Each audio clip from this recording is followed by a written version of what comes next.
A very good evening everyone. Welcome to the video on RF power amplifiers. So as the name suggests, the power amplifiers are devices that act as drivers to your circuits, which means without their presence the amplifier cannot work. Now coming to the design considerations, we talk of amplifiers for very high frequency, which means, as we saw already in the previous videos, when we design RF networks, we cannot be using Z, H, Y and ABCD parameters. When we design RF devices, the type of parameters we use are called as the S parameters or the scattering parameters. So the first thing we need to know when we design an RF device is the knowledge about S parameters for that particular device. The second design consideration, if you see in this diagram, certain parameters are given, such as the frequency range, which is the bandwidth, the gain of the amplifier, and the power output. So a power output of 90 watt means this amplifier can be used for applications that require a 90 watt output. I cannot go and use this amplifier for a device or for an application that requires 180 watts to power up. So first we need to choose the load for which we are designing the amplifier, and based on the load we need to determine the parameters such as VSWR, gain, stability, etc. So there are two design parameters. The one is knowledge of the S parameters. The second one, we need to know what kind of load we are using, and based on the load these parameters has to be designed. Now coming to the characteristics of a RF power amplifier, we are going to see two important characteristics. The first one is the gain compression and the second one is the dynamic range. So let us start with gain compression. So gain is usually represented as a ratio of the output power, let me write it as P0, divided by the input power. So a plot of P0 versus Pi gives my gain plot. So here we have plotted the input power in the x-axis and output power in your y-axis. Now when you observe this graph, this is a linear scale. So this line which I am drawing is a linear line, which means the output increases in proportion to the input.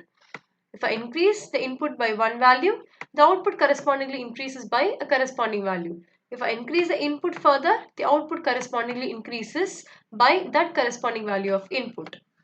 Such a variation is said to be a linear variation. So the RF power amplifier behaves linearly up to a particular level of input power. If you observe at this point, after this particular value, the graph goes non-linear in range, which means it is not a straight line, it is linear, but at a particular point it deviates and becomes non-linear. One main parameter we need to know in this graph is called as the 1 dB compression point. The meaning of 1 dB compression point is we have the linear scale, we have the non-linear scale. Now when I add 1 dB to the non-linear scale, if I increase the non-linear scale by 1 dB, I can reach your given required linear region. So if in case I want to know the knowledge, if we want the knowledge of the linear region of the amplifier, but it actually behaves non-linearly, then if I add 1 dB to my non-linear characteristics, we can attain the linear region of the amplifier. Hope you're clear with what I'm saying. I'll just repeat it once again. This graph has two regions. Till a particular value it behaves linearly, which means as the input power increases, the output power also increases linearly. But after a particular value, there is a non-linear variation of the graph, which means there is no direct proportion. As the power increases, the output remains almost approximately near of the same values. So this is what we call to be a non-linear variation. But if in case I want to know the linear scale of my amplifier from the non-linear region, if I increase it by a value of 1 dB, this is my nonlinear region. If I increase this by a value of 1 dB, I can reach my linear region. And this point is what we call to be the 1 dB compression point. So the formula for 1 dB compression point of the output is given by, we are taking the nonlinear scale of the input to which I am adding 1 dB gain to get my required output power. So P out is given by a gain of 1 dB which is added to your nonlinear input scale. So this is the first characteristic, which is gain compression. So using the nonlinear scale, if I increase by a value of 1 dB, we can reach the linear region of your transistor. The second important characteristic of a RF power amplifier is the dynamic range. So dynamic range specifies the range in which our amplifier behaves in a linear manner. Now once again seeing this graph, from here it increases, it keeps on increasing till this point it is somewhat linear. After this it becomes non-linear. So from this range till this range, this is what we call to be the dynamic range of your amplifier. So the dynamic range specifies the region where the amplifier has a linear value of power gain. Right? And I'm not considering this from the origin. We consider this from a point called as P out MDS. So if we see here, the dynamic range is considered from this linear scale till P out MDS. MDS stands for minimum detectable signal. It is the smallest amplitude that can be detected by the RF power amplifier. Since RF covers very high frequency range, a very small value is difficult to detect in the RF ranges. So therefore we consider the minimum detectable range which the RF device can detect, and from there till a range where my amplifier behaves linearly, we consider that to be the dynamic range of the given amplifier. Now coming to the formula of the output power, it is given by these parameters. It is K, T, B, G naught and F. KT specifies the temperature variation. Now why should temperature be considered? If we see RF devices, they are mainly used for communication purposes. So communication means it is wired, wireless, where a lot of external environmental factors comes into force. So temperature is one main factor that affects the characteristic of any RF device. So this KT specifies the temperature variation of the given RF amplifier, and the nominal value of KT is minus 173.8 for 300 degree Kelvin. So KT specifies the temperature variation. B specifies the bandwidth which can be applied to the amplifier, or which the amplifier is capable of accepting and giving out the amplified output. G naught specifies gain of the amplifier. So about the gain we have already seen in our previous videos of transducer power gain. And F stands for noise figure. Noise figure is actually just a number. It specifies the amount of noise that is added to the given signal by our device. So our device here is the amplifier. So how much noise the amplifier itself adds to the given signal, that is specified by a term called as noise figure.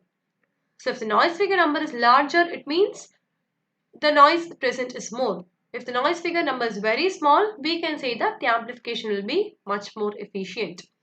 So repeating the parameters, KT specifies the temperature variation, B specifies the bandwidth, which is the acceptable range of for the amplifier, G naught specifies gain of the RF power amplifier, and F specifies the noise figure that is contributed due to the amplifier itself.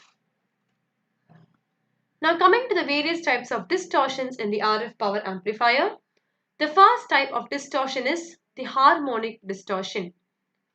So we already saw about harmonics in the previous topic of mixers. Harmonics are nothing but, for example, this is my required output frequency. Let this be 2 Hz. This is not the only output that is obtained. In addition to the required frequency, additional frequency bands which are multiples of the output frequencies are obtained. So if this is my required frequency, I don't obtain only this. I obtain additional frequency spectrums also. So this is what contributes to harmonics in your given circuit. So harmonic distortion is due to the fact that we don't get the fundamental frequency alone, but we get the multiples of fundamental frequency also, which contributes to power loss in your given system. The second type of distortion is your intermodulation distortion. So inter means in between two frequencies. So just look at the diagram at the back. This is your required amplifier. The amplifier is a two-port device. We have your input port here. We have an output port here. To the input port, I am giving two frequencies of values F1 and F2. And when you see at the output, the frequencies F1 and F2 are amplified. The magnitude has increased. But in addition to this, we have got two more additional components, which are 2F1 minus F2 and 2F2 minus F1. These additional components are because when we give two input frequencies which are of very close values, for example, if I give this to be 2 Hz, if I give this to be 2.1 Hz, when two frequencies are very close to each other, when I apply this to the amplifier gives the output such that the given frequency gets amplified, but in addition, distortions are introduced. So this distortion is what we obtain as the 2F1 minus F2 and 2F2 minus F1. Now intermodulation distortion is found by the difference of these two signals. This is your required signal, which is F2, and the multiple of F2 we have obtained is this one. It is 2F2 minus F1. So the difference between the F2 signal and the corresponding harmonic, this difference is what we call to be the intermodulation distortion of the amplifier.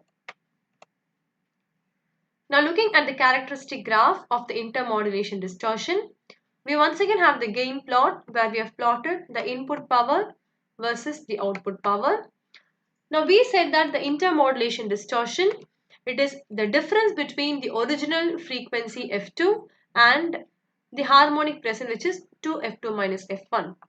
So we have plotted the original frequency. This is the plot of the original frequency, which is F2, and this is a plot of your harmonic, which is 2F2 minus F1. The difference between power levels of F2 and this harmonic is what we call to be the intermodulation distortion. This is actually a noise that is added in our circuit. And if you see in this original spectrum, the scale is 1:1. So 1:1 means it is output is to input. If I increase input by a value of 1, output proportionally increases by a value of 1. Increase input by a value of 2, output increases proportionally by a value of 2. That is why we call the scale to be 1:1, and this holds true for your original spectrum, original amplified signal F2. But this is not true with the noise spectrum which is present there. The scale here is 1:3. So 1:3 means if I increase the input power by a value of 1, the noise increases by a value of third, an addition of factor of 2. So we can say that the IMD increases to the square of the input power. The noise increases to the double, to the square of your given input power value. One more important parameter we need to know in the graph is called as the intercept point. So intercept point means I'm going to take the intersection of the two graphs, which is F2 and 2F2 minus F1. Now I'm going to draw the linear scale of both the graphs. So for F2, the original spectrum, this is the linear scale. It goes in a proportional way. Let it be the linear scale. Now for my noise signal 2F2 minus F1, this is my linear scale.